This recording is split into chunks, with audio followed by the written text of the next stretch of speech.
semuanya, perkenalkan nama Saya Nazla Keisha Putri dari absen 17. dan nama saya Nadi Fakirana dari absen 18. Di sini kami akan membuat video remedial sejarah mengenai Kolonialisme. dan imperialisme.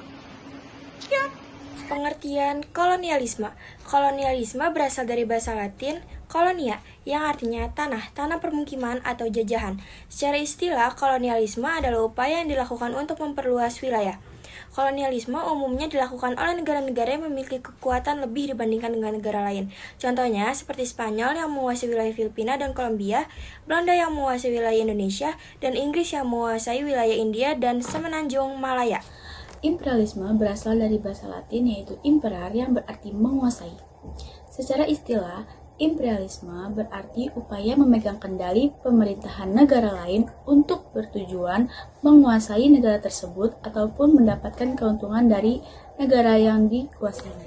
Jenis-jenis kolonialisme. Jenis-jenis kolonialisme ada dua. Yang pertama ada koloni eksploitasi, yaitu menguras habis sumber daya daerah jajahan. Yang kedua ada koloni penduduk, dilakukan dengan mengusir atau menghilangkan penduduk lokal di suatu wilayah. Imperialisme terbagi menjadi dua, yaitu berdasarkan waktu dan tujuan. Imperialisme yang berdasarkan waktu, yaitu ada imperialisme kuno dan imperialisme modern. Imperialisme kuno muncul pada abad sebelum revolusi industri yang dilatar belakangi oleh 3J, yaitu Gold, Glory, and Gospel. Imperialisme modern muncul setelah revolusi industri yang dilatar belakangi oleh faktor ekonomi dan juga faktor industri pada saat itu. Awal mula munculnya kolonialisme dan imperialisme. Pada mulanya, ada kota yang bernama Konstantinopel. Kota ini merupakan kota dagang yang strategis. Banyak barang-barang dari Asia seperti sutra hingga rempah-rempah yang masuk ke Eropa melalui kota ini.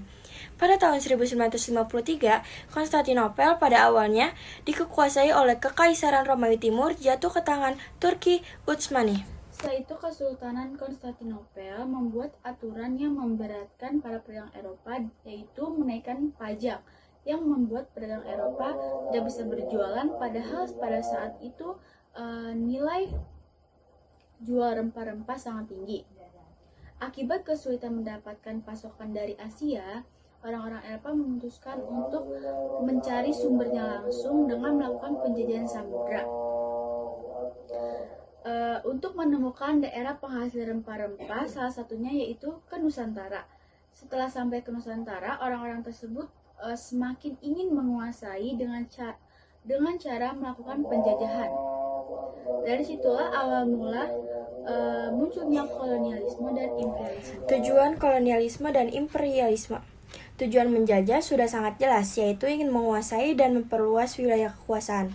Banyak dari negara-negara jajahan yang terus dikeruk sumber dayanya, baik alam maupun manusia.